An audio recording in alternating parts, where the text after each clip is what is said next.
Buenas noches, don Mario. Noches, bienvenidos. Gracias, don Mario. Buenas noches. Bienvenidos. Ahora les comparto la pantalla completa. Gracias, don Mario. Buenas noches. Buenas noches. Vamos a esperar un par de minutos para empezar la clase. Con mucho gusto, don Mario.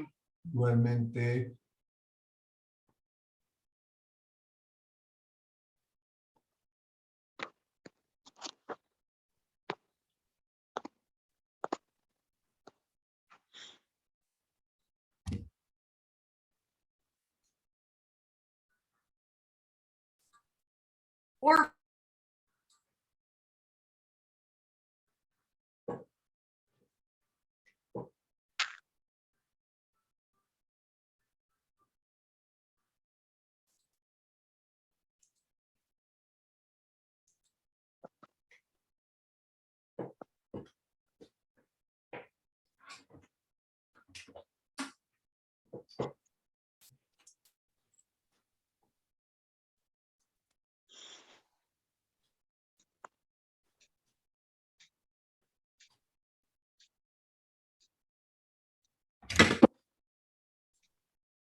Buenas noches a todos. Buenas noches. Buenas noches. Buenas noches. Buenas noches a todos, bienvenidos. Vamos a empezar ya. Dios te salve María, llena eres de gracia, el Señor es contigo. Bendita tú eres entre todas las mujeres y bendito es el fruto de tu vientre, Jesús. Santa María, Madre de Dios, ruega por nosotros pecadores, ahora y en la hora de nuestra muerte. Amén. Gloria al Padre y al Hijo y al Espíritu Santo. Como era en el principio, ahora y siempre, por los siglos de los siglos. Amén. Muy bien, pues vamos a comenzar hoy a hablar del hombre como imagen de Dios y para poder comprender pues con profundidad este apartado, les quería sugerir que piensen que el autor es Sergio Sánchez Migallón, profesor de la Universidad de la Santa Cruz. Y por tanto, si ustedes hacen clic en Google poniendo el nombre de este profesor, seguramente van a encontrar escritos hechos por él que les amplifiquen lo que aquí voy a referirles. Bien, el temario tiene 4 temas. Quizá nos dé tiempo de abarcar 2 de ellos. El primero de todos, pues es como el nombre de la clase lo indica, creados a imagen de Dios. ¿Y qué es lo que eso trae consigo? ¿Cuáles son, dijéramos, las manifestaciones de esa imagen en nuestra persona? Y por otra parte, pues, qué es lo que sí corresponde y qué es lo que no corresponde a esa imagen. En segundo lugar, pues el ser humano no ha sido creado por azar, sino que ha sido creado por amor y además ha sido diseñado para amar. En tercer lugar, pues cuáles son las 3 dimensiones del ser humano: inteligencia, voluntad y afectos. Y como consecuencia de todo esto, el cuarto punto de nuestro temario es la sociabilidad humana. Empecemos entonces por el punto primero. Antes de abordar, esto es un preámbulo. Estamos ante la única criatura capaz de conocer y amar.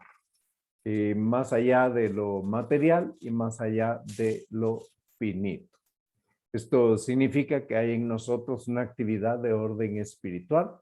Nosotros procesamos información, nuestras fuentes proveedoras de información son los sentidos externos, pero luego hay todo un trabajo de los sentidos internos que sería imposible que se hiciera conforme a lo hacemos nosotros si no estuviéramos diseñados, capacitados y equipados así por Dios. Es decir, tenemos un equipamiento interior que nos diferencia radicalmente de los animales, porque los animales se quedan simplemente en estimar si algo es un peligro, aunque no tengan ni concepto de peligro.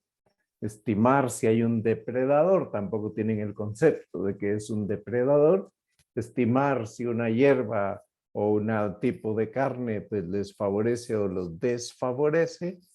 Y por tanto, conforme a esos estimados, pues los animales actúan por unos impulsos que son ciegos. En el caso del ser humano, en lugar de la estimativa, existe lo que se llama en psicología y en teología moral, teología, más bien, más que dijéramos antropología teológica y antropología filosófica, lo que se llama, en vez de un sentido interno llamado estimativa que tienen los animales, nosotros tenemos un sentido interno que se llama cogitativa, viene de cogitare, que significa pensar. Por tanto, medimos con prudencia si nos aproxima o nos aleja de nuestro fin último. Y tomamos decisiones y tenemos un sentido común que es unificador de todas las impresiones que van llegando a nuestra imaginación y a nuestra memoria. Todo ese archivo es manejado por el sentido común y evaluado por la cogitativa, y finalmente pues el hombre toma unas decisiones que son imperativas del intelecto hacia la voluntad. Bueno, pasado este preámbulo, pues también hay que afirmar que como somos imagen de Dios, podemos participar de Él, que es amor. Por tanto, somos seres capaces, dotados de la capacidad de conocer la verdad y dirigirnos hacia ella, y de la capacidad de conocer el bien presentado por la inteligencia y dirigirnos a ese bien con la voluntad, amar el bien. Bueno, entonces, creados a imagen y semejanza de Dios. Ya el libro del Génesis nos plantea que en el principio Dios creó al hombre a su imagen. A imagen de Dios lo creó, hombre y mujer los creó. Por tanto, ahí ya se define que en la voluntad creadora, la voluntad de Dios, solo hay dos formas de ser persona humana. Una forma masculina y una forma femenina. Todo lo demás son inventos de una ideología. Bueno, el querer romper el vínculo que existe entre lo biológico y la elección por parte de la voluntad, una elección que no sea conforme a la naturaleza en la que estamos inscritos, es una pretensión más del seréis como dioses. Bueno, entonces Dios ha revelado que creó criaturas espirituales y criaturas que tenemos alma y cuerpo, por tanto, mundo visible y mundo invisible. Criaturas racionales, personas con cuerpo y alma, criaturas racionales sin cuerpo, solo espíritu, mucho más perfectos que nosotros, que son los ángeles. Bien, entonces, después de haber creado el mundo material, el mundo vegetal y el mundo animal, Dios crea al ser humano. Aquí no vamos a hablar hoy de los ángeles. Dios crea al ser humano y lo crea solo con dos posibilidades. Ser humano masculino o ser humano femenino. Bien, Entonces estamos ante una distinción radical que hay entre seres humanos y seres no humanos. Los únicos que tenemos esta dotación, imagen y semejanza de Dios, somos los seres humanos. Esta imagen y semejanza nos lleva a reflejar de Dios mucho más que el simple hecho de ser criaturas. Es decir, nosotros reflejamos con el ejercicio de la inteligencia y con el ejercicio de la voluntad, reflejamos a Dios. No es lo mismo que un pájaro. El pájaro da gloria a Dios por el simple hecho de existir, por el simple hecho de piar y de volar y de reproducirse. Pero nosotros, más allá de hechos en que no son voluntarios, actuamos siempre con libertad. La única criatura que puede dar gloria a Dios voluntariamente con el ejercicio del intelecto y de la voluntad es el ser humano. Bien, esto ya nos pone delante de una realidad. Los hombres no somos iguales a los animales. Ahora la moda está justamente en que hay una equiparación. Y por eso, en serio y en broma, hablan de perrijos. En serio y en broma, ¿verdad? Hablan de las mascotas que han de ser tratadas como seres humanos con los mismos derechos que los seres humanos. Y por tanto, todo ese movimiento de no comer los animales porque ellos son iguales a nosotros y por tanto, pues todo lo que sea comer, alimentarse de ellos, ya entramos aquí en una lógica de una dieta vegana, ¿verdad? Los veganos sencillamente no se niegan a alimentarse de cualquier producto animal. En el fondo hay una filosofía detrás y esta filosofía es errónea porque está equiparando al hombre con una criatura irracional. Comparación que no tiene una equiparación que es artificial, no tiene un fundamento que se sostenga. El animal no puede decidir. El animal simplemente actúa por fuerza de instintos. Bien, hay gente pues, que tiene para sus perros, tiene carruajes, tiene máquinas de hacer ejercicio, pues evidentemente tienen también para ellos pues jabones, collares, shampoos, etcétera, etcétera, etcétera. Pero muchas veces son en sustitución del hijo porque el animal no molesta, el animal acompaña, entre comillas, ¿verdad? Pero no crea unas obligaciones como un hijo. Entonces, así tengo más libertad.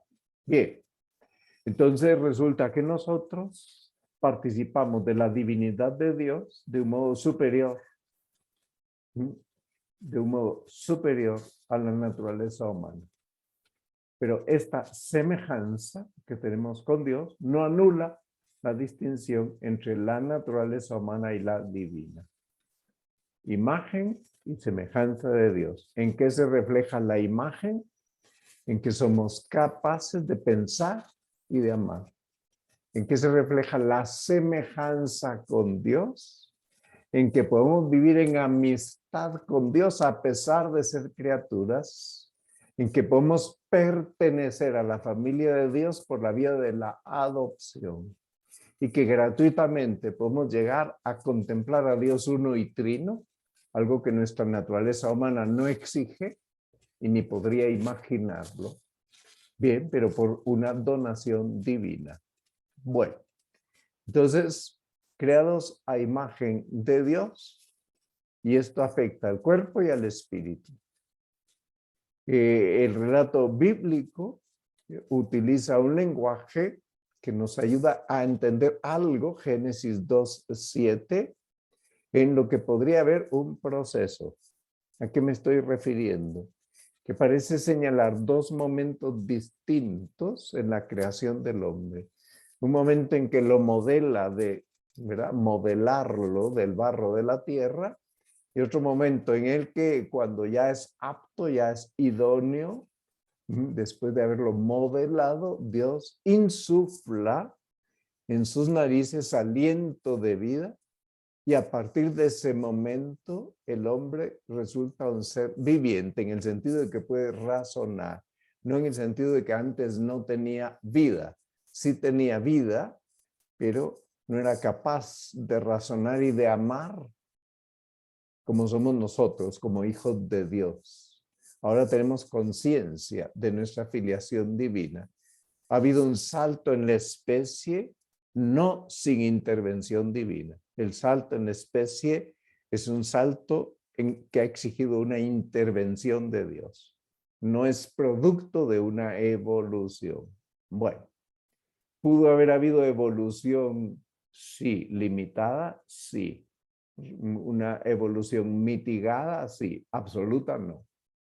Por tanto, el alma siempre es una creación inmediata de Dios para que aquella criatura que empieza a formarse una vez que se unen los dos gametos, masculino y femenino, ahí hay un nuevo ser humano y Dios crea un alma inmortal para ese ser humano y se le infunde. Por tanto, no es que Dios tenga un stock de almas, sino que esa alma es precisamente, esa alma es creada específicamente por Dios para esa criatura. Es una criatura que es única e irrepetible. Cada ser humano es único e irrepetible. Bien, entonces resulta que hay gente que quisiera negar esta posición intermedia del ser humano, intermedia entre el mundo material animal y la divinidad. Y hay dos extremos posibles para incurrir en esa negación. Primer extremo posible,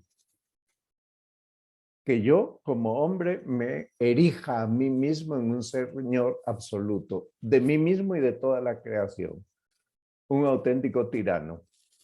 Por tanto, yo decido qué va a ocurrir con toda la creación, me independizo absolutamente del creador, decido sobre mi vida, decido sobre el manejo de la creación de modo arbitrario, sin respetar las leyes que esa creación trae implícitas, traen unas leyes, traen un código, una ordenación. Y en el segundo caso, podríamos ir por otro extremo a negar ese estado intermedio. Fíjense lo que estamos afirmando, la posición intermedia del ser humano entre el mundo material, animal y la divinidad. Bien, ¿cuál es el segundo modo? Es pensar que el ser humano es puro producto de evolución animal y que aunque resulte muy complejo, no tiene espiritualidad y por tanto no tiene libertad. Y que todo lo que es el pensar y todo lo que es el emocionarse no es más que un refinamiento de un simple animal, un animal más. Por ahí va la cultura actualmente. Ambos extremos son errores culturales actuales. Por eso me detengo en ellos para que ustedes también sepan entender las matrices del pensamiento actual. Ambas matrices son erróneas y cuando partimos de una equivocada antropología llegaremos a consecuencias muy negativas sobre la libertad del hombre y sobre su responsabilidad en cada una de sus acciones. Entonces, ¿qué hacemos para evitar esos dos errores y aceptar más fácilmente esta verdad de fe? Hay que reflexionar. Todos tenemos experiencia de nuestro modo de ser. Todos tenemos experiencia de cómo con solo lo material no alcanzamos felicidad. Entonces, es cierto, tenemos muchas limitaciones. Eso es parte de nuestra finitud.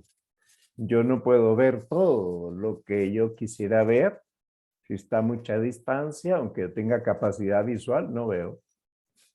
No puedo olfatear lo que está ocurriendo a 1000 kilómetros de aquí, aunque tenga olfato. No puedo tocar lo que está más allá de un cierto espacio, porque sencillamente tengo un límite. No puedo escuchar lo que están hablando en este momento en el Congreso de la República, si es que estuvieran reunidos, o en el Palacio de los Deportes, o en la Municipalidad Capitalina. No. Entonces tengo unos límites. No logro hacer todo lo que quiero. A veces es por obstáculos externos a mí y otras veces por obstáculos internos. Yo quisiera bajar a la ciudad si vivo arriba, en la zona este de la capital, carretera El Salvador, y quisiera bajar en media hora. Y sin embargo, el tráfico no me lo permite. Puede uno tardar 2 horas. Muy bien. Obstáculos externos. Pero hay obstáculos internos. Hay limitaciones internas que no podemos superar porque nuestra naturaleza humana primero es el ser y luego es el obrar. Nuestra naturaleza humana tiene unos límites de actuación. Bueno, entonces hay cosas que nos ocurren que no podemos controlar, que no quisiéramos que ocurran, que no podemos prever que van a ocurrir. ¿Por qué? Porque estamos inmersos en un flujo de tiempo y de acontecimientos. O sea, yo no puedo decidir cuándo voy a nacer. No puedo detener el curso de los años. No puedo frenar la vejez. Pues aunque haya todo tipo de tratamientos para mantener una apariencia facial, ¿verdad? Y física de juventud, sin embargo, la vejez pasa factura siempre. Eso yo no lo puedo detener ni lo puedo invertir. De ahí que mi finitud es evidente. Bien, tampoco debería poder decidir cuándo me voy a morir. ¿Por qué? Porque he recibido el don de la vida, no me lo he dado yo a mí mismo. Por tanto, como yo no me lo di a mí mismo, yo no puedo decidir cuándo voy a dejar esta vida. Detrás de quienes defienden la eutanasia hay una terrible falta de fe en la eternidad. Hay una corriente llamada nihilismo. No hay nada. Nihil en latín quiere decir nada. Bueno. Hay rasgos de nuestra vida que escapan a la finitud, porque yo puedo amar a una persona que está muy lejos, y esto escapa a mi finitud. Yo puedo, pues también tengo anhelos de Dios en mi corazón, anhelos de verdad, de justicia, anhelos de paz, anhelos de infinitud, anhelos de pervivencia después de la muerte, y por tanto estoy abierto al infinito. Es decir, así fui diseñado, abierto a lo infinito. Entonces, fíjense ustedes que nosotros tenemos conciencia de ser finitos. Un búho no tiene conciencia, un tecolote no tiene conciencia de ser finito. Nosotros, en cambio, sí que sabemos que somos finitos. Pero, ¿por qué lo sabemos? Porque nuestro entendimiento rebasa, de algún modo rebasa el límite de la finitud. No me puedo confundir con el todo, tal como lo plantea el hinduismo, ¿verdad? Y todas las corrientes propias de las religiones que provienen del subcontinente indio, ¿verdad? No puedo confundirme con el infinito, llegando a desaparecer, llegando a lo que ellos llaman el nirvana. No, sencillamente es una falsa concepción de esa llamada del hombre a la eternidad. No me puedo reencarnar en una vaca. No puedo reencarnarme en un elefante o en una cucaracha, según haya tenido la vida que haya tenido en esta tierra, porque nuestra purificación no atenta con nuestra irrepetibilidad.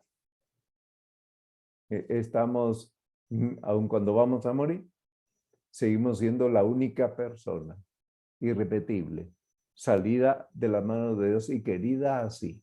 Bueno, hay cosas que quisiéramos, las podemos concebir, las podemos desear, pero incluso cuando fueran propósitos imposibles de realizar. ¿Verdad? Yo te bajaría a la luna para que estés contenta, le dice el novio a la novia. Bueno, sí, en efecto, pues uno puede desear bajarle la luna y ponerla a su disposición. Sí, eso es, dijéramos, en el ámbito de un deseo, ¿verdad? Es imposible de realizar, pero puedo desearlo. Puedo desearlo. Y puedo desear una felicidad que no se satisface con ninguna cosa terrena. Y de hecho todos tenemos ese deseo. Pero hay acontecimientos que no podemos controlar. Un cáncer, podemos tal vez intentar neutralizarlo. Eventualmente podría uno curarse después de un tratamiento muy agresivo. A veces dan en el clavo y otras veces no. Podemos resistir pues, una muerte de un ser querido, súbita, demasiado pronto, ¿verdad? Como el caso de Pedro Ballester, que muere a los 21 años. Sí, pero a los 21 años había cumplido ya su misión en Inglaterra, donde él nace y muere en Manchester. Hijo de españoles emigrados a Inglaterra, y pues si ustedes ven la biografía de Pedro Ballester en Google, se van a sorprender de la santidad de ese joven. Bueno, entonces está claro que hay acontecimientos que podemos resistir, un luto, una pérdida de la fortuna, una pérdida del trabajo. Esto parecería que en efecto son cosas que yo no puedo controlar. Yo no puedo obligar a los jefes, a los dueños de la empresa que me mantengan ahí. Me pueden echar. Y me pueden echar de mala manera. Y me podrían echar sin reconocer mis derechos, ¿sí? Sin embargo, ¿cuál es mi postura? ¿Cuál es la postura de Edith cuando secuestrada por los nazis con sus papás y su hermana de su pueblo natal en Hungría, son llevados a Auschwitz, al campo de exterminio? Ella pierde el papá, la mamá y la hermana, pero no pierde la libertad interior. Sobreviviente, doctora en psicología clínica, ha escrito un espléndido libro que se llama La bailarina de Auschwitz. Bueno, entonces para nosotros el tiempo pasa y no lo podemos detener. Podemos recordar cosas pasadas, sí, pero no podemos detener el curso del tiempo. Quisiéramos, pero no podemos. Entonces resulta que por eso, de alguna manera, lo único que tenemos en nuestras manos es el ahora. Es lo único que tenemos en la mano. Lo único que nosotros podemos contemplar, sí. Ahora podemos contemplar lo que ocurrió hace 10 años, hace 25, hace 40, y toda esa, pero también podemos contemplar a Dios. Y desde Dios, desde la contemplación de Dios, podemos entender el sentido del pasado y podemos abrirnos al futuro y asumir el futuro que no ha llegado, asumirlo desde ese enfoque. Soy hijo de un padre que me ama con locura. Bueno, entonces somos finitos y además de vivir en un mundo material finito, podemos distanciarnos de la finitud, despegarnos de todos los condicionamientos de la finitud y pensar en clave de eternidad. Bueno, muy bien, todo eso lo podemos hacer.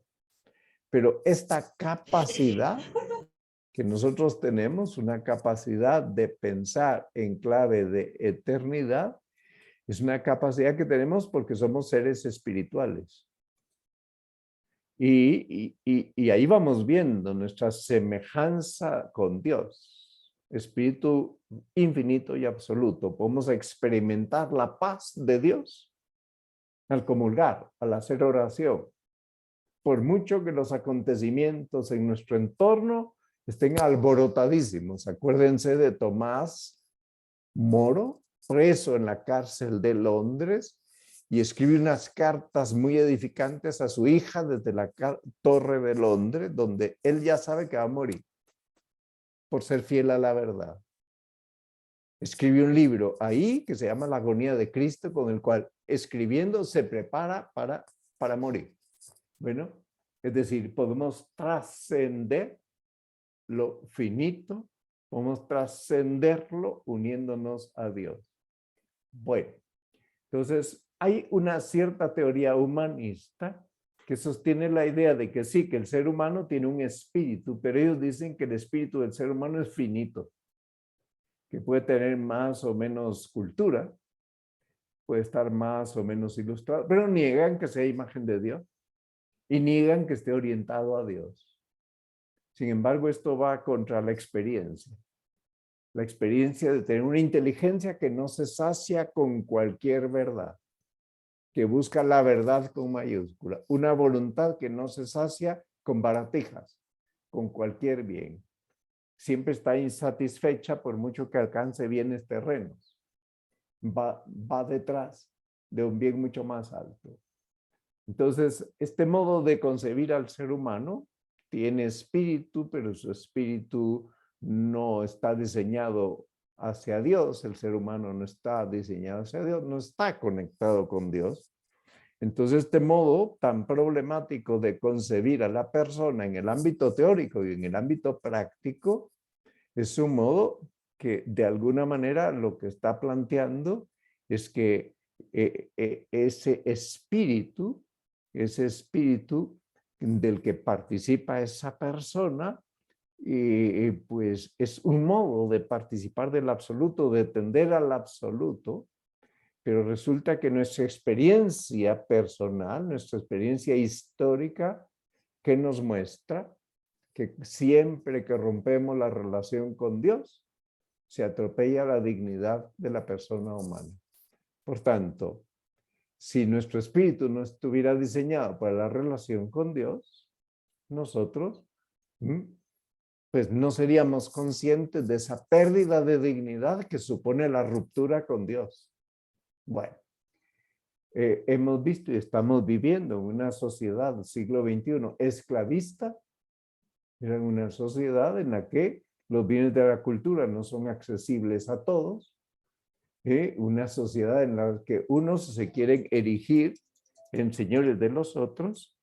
Y yo voy a decidir si tú naces o no naces. Yo voy a decidir quién es idóneo para ser gestado y quién no es idóneo para ser gestado. Y voy a decidir bebé a la carta. Voy a decidir cómo esa criatura, cuáles van a ser sus características genéticas, porque el hombre se ha metido a ingeniero genético. Está queriendo tocar con las manos el árbol de la vida. Entonces resulta que en la tierra solo hay dos modos de vivir, nos enseña San José María. O se vive vida sobrenatural o se vive vida animal. Pero como el ser humano ha adquirido, donado por Dios, vida sobrenatural, la vida animal no le satisface. Ok. Ha pasado la primera media hora de clase y solo he tocado el punto 1. El punto 1. El hombre ser creado a imagen y semejanza de Dios. ¿Quieren que hagamos un alto para hacer preguntas o prefieren que siga con el punto 2?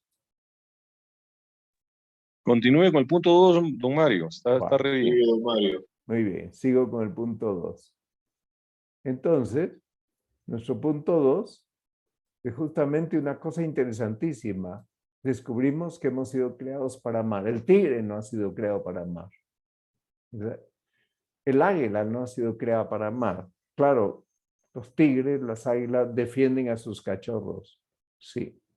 Sin embargo, pues no están creados para amar. Una mujer puede imitar, pues con pintura, en la cuenca de sus ojos, puede pintársela para que sea tan sobresaliente como la cuenca de los ojos del tigre. Aquí vemos ¿verdad? La diferencia entre los dos ojos. Y sin embargo, ella, por mucho que imite eso para que se fijen en sus ojos, pues todo es externo. Y eso le puede pasar a un hombre. Puede ponerse piercing si quiere, ¿verdad? Puede ponerse todo tipo de aditamentos falsos que le hagan parecer otra cosa, pero sigue siendo creado para amar. Y mientras no aprenda a amar, no va a ser feliz. Y mientras no se sepa amado por Dios, no va a ser feliz. ¿Qué implica entonces ser creados a imagen de Dios? Dos afirmaciones fundamentales. Primera, creados por amor, y segunda, creados para amar. Mucha gente no tiene conciencia de que ha sido creada para amar y no aprenden a amar. O pretenden caer en un reduccionismo, quienes equiparan el amor con la unión sexual y piensan que si hay mucho amor, la unión sexual será muy, muy satisfactoria, pero a lo que van es a la unión sexual. Por tanto, no se dan cuenta que lo que están amando no solo es el cuerpo de la otra persona, sino también su alma. Y que más allá de un lenguaje corporal, más allá de un lenguaje corporal, el lenguaje corporal, también la intimidad sexual, está destinado a expresar lo que el alma siente por esa persona. Por tanto, el clima ha de ser de respeto total. Bueno, si Dios es perfecto y absoluto, Él no necesita de nada ni de nadie. Por eso, pues Dios es absolutamente libre de crearnos. Él no necesita que yo exista para estar satisfecho. Entonces, el mundo no ha sido creado por necesidad de Dios. Dios ha sido libre. Dios es libre.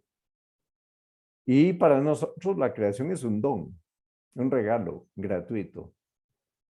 Toda la creación es obra del amor de Dios. Por eso el Génesis empieza diciendo que el Espíritu se cernía sobre las aguas.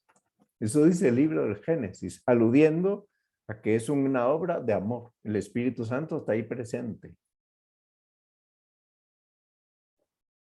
Por tanto, hay una tentación muy frecuente. Querer someter a Dios. Querer que la voluntad de Dios se someta a mi lógica o a las condiciones que yo pongo. Una tentación frecuente en muchas personas.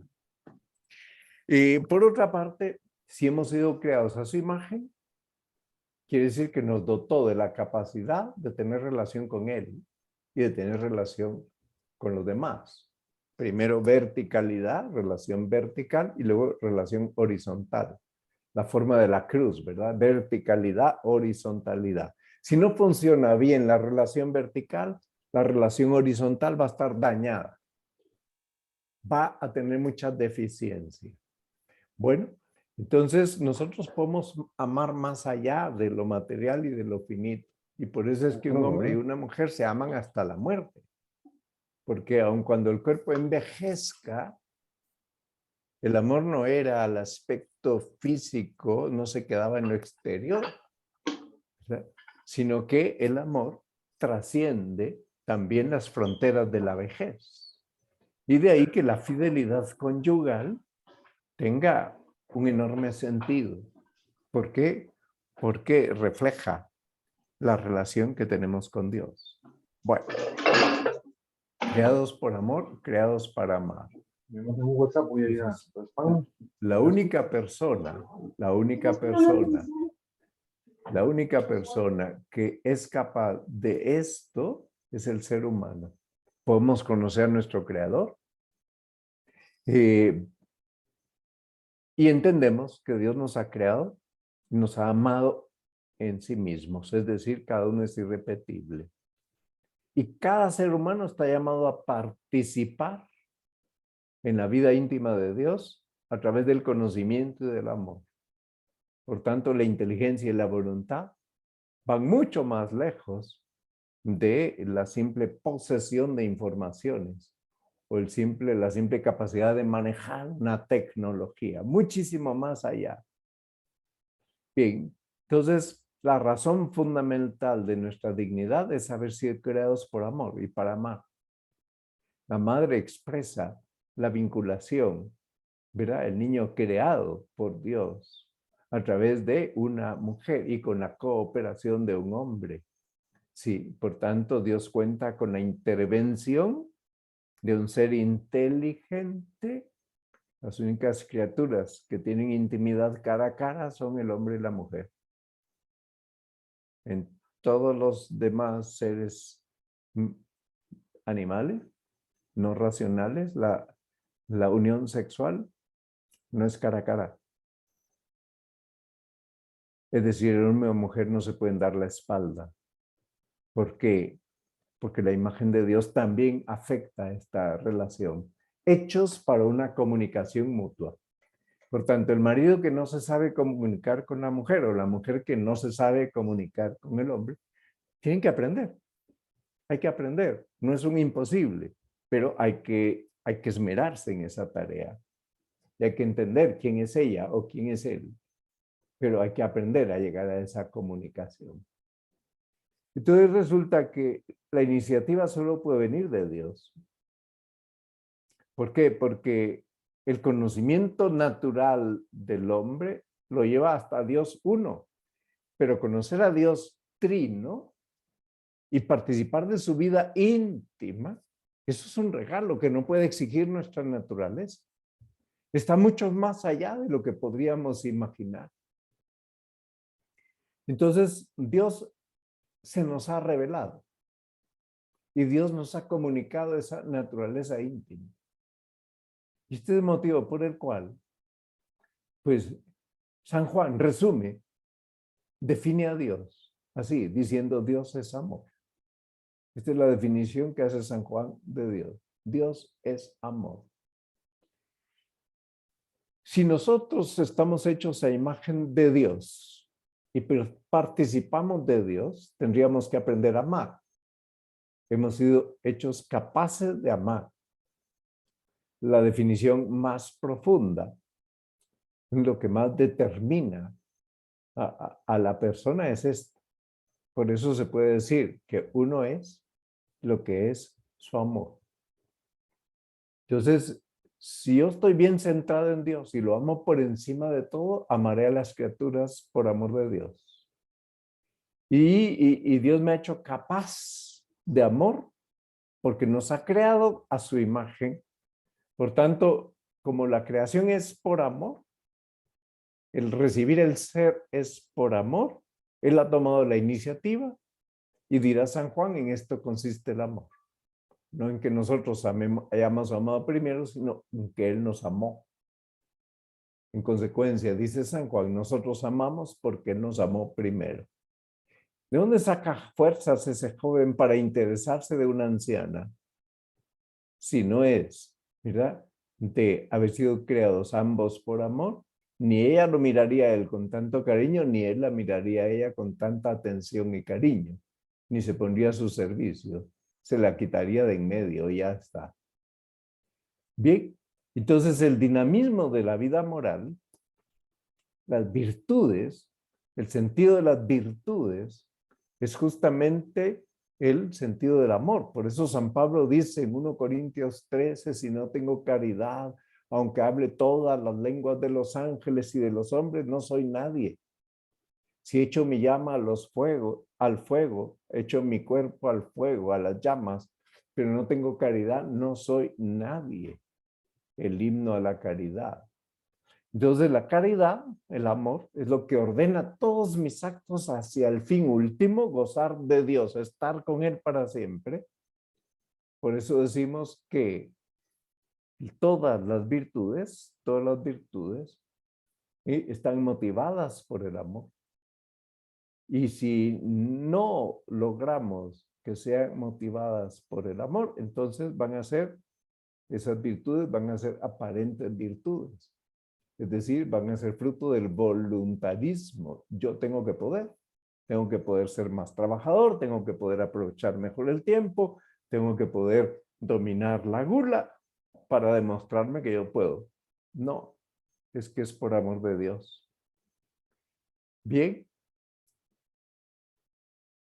vamos a dejarlo aquí, las tres dimensiones del ser humano. El punto 3 y el punto 4 lo dejamos para la otra semana. De modo que ahora quito las diapositivas para que podamos dialogar.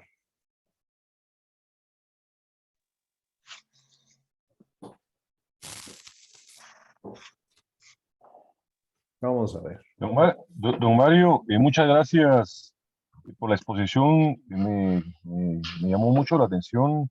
No sé si podría sacarse como una conclusión, por ejemplo, que en la medida que nosotros vivamos la caridad en el verdadero sentido del Evangelio, Sí. nos vamos a identificar más con Dios nuestro Así Señor, es, y que en la medida así que es. nosotros nos vamos alejando de esa caridad, que es la caridad que también San Juan escribe cuando dice que quien dice amar a Dios a quien no ve y no ama a su hermano a quien ve es un mentiroso. O sea, en la medida que Así es. nosotros no amamos a nuestro prójimo y lo avasallamos y lo despreciamos o lo traicionamos, o en fin, estamos de alguna manera viviendo, tal vez, como usted decía, una virtud aparente, o más bien llamada una hipocresía en la Sí, vida personal, sí, porque a Dios no le agrada ese tipo de actitudes, sino que Él quiere que vivamos la caridad como la describe San Pablo, de que el amor no es egoísta, no es exacto. maleducado, no es, en fin. Entonces, Y- le agradezco mucho, me Muy dio bien, una visión muy bonita del amor de Dios. magnífico, tocayo. Muy bien. Gracias. Don Mario, yo quiero, Sí, Ángel. esta clase es muy, bueno, lo mismo, la clase mismo lo dice, doctrinal. La imagen y semejanza Sí, hacia con pues, los que estamos casados, pues, ¿verdad? Que es la mayoría. De cómo querer más a mi esposa, cómo amar más a mi esposa, en el simple hecho, solo en el simple hecho.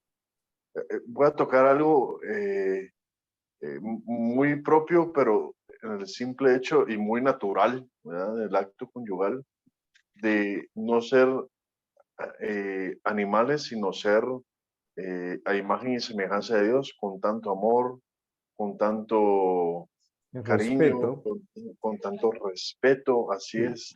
Y eso no perderlo nunca. Eso es un amor más que Dios nos dio hacia con nuestra querida esposa, que es increíble. Es en el lado conyugal, es algo que a mí me dejó pensar mucho esta clase, don Mario. Muchas muy gracias. bien. Perfecto, para servirte. Muy bien. ¿Alguien más que quiera preguntar? Don Mario, buenas noches. Sí, adelante. Buenas Eh, noches. Gracias por la clase, es bastante enriquecedora para nosotros, especialmente para mí, ¿verdad? Le agradezco mucho su formación porque comparte ese conocimiento con nosotros y le quería hacer una pregunta. A ver, Usted mencionó una frase sí, que dice que en determinado momento el hombre quiere dominar la voluntad de Dios. sí. ¿Eso se refiere usted a las famosas afirmaciones o decretos que realizan los hermanos separados para alcanzar Bueno, algún fin o propósito? en efecto, es muy voluntarista ese tipo de afirmación. Yo decreto que a partir de ahora va a ocurrir tal cosa. Tú no eres Dios para decretar cosas, ¿verdad?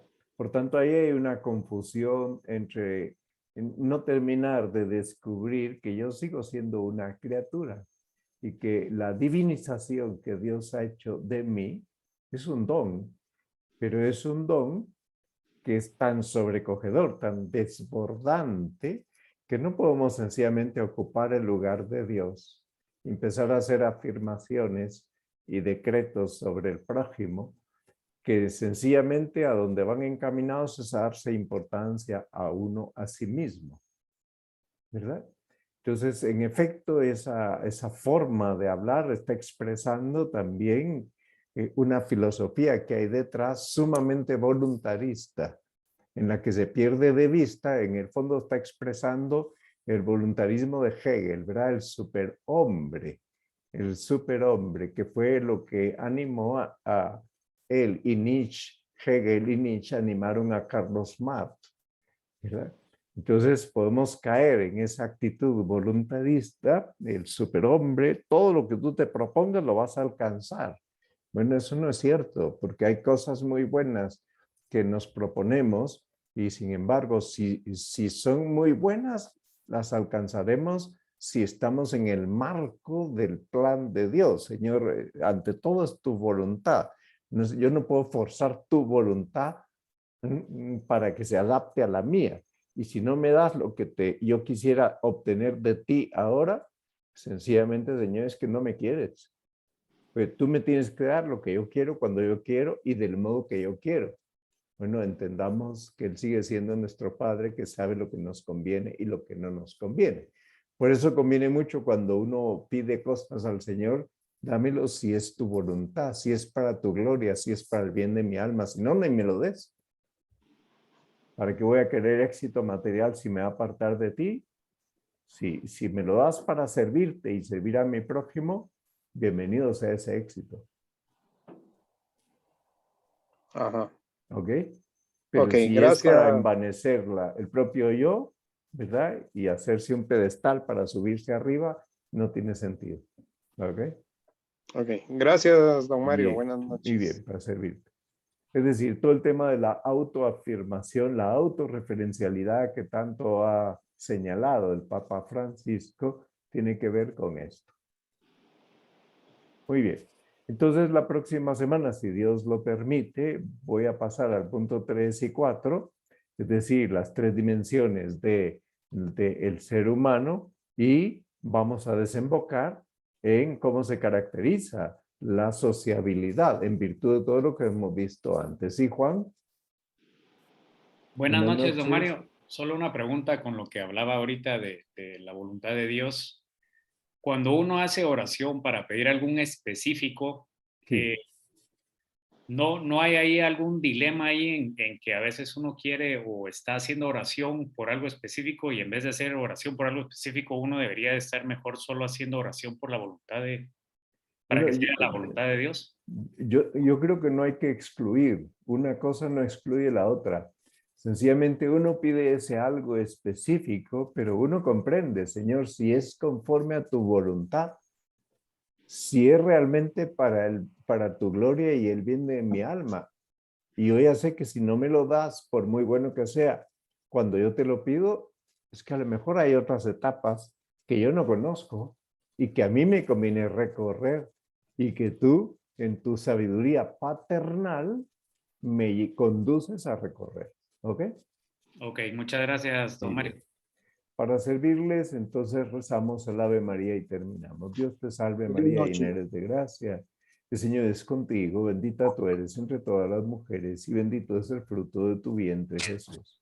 Santa María, Madre de Dios, ruega por Dios, ruega por nosotros pecadores, ahora y en la hora de nuestra muerte. Amén. Gloria al Padre, y al Hijo y al Espíritu Santo. Como era en un En principio, el y siempre principio, por los ahora y siglos de los siempre, por los siglos de los siglos. Amén. San Gabriel, ruega por nosotros. San Pablo, Ruega por nosotros. Que descansen, buenas noches. Buenas noches, don Buenas Mario. noches, feliz noche.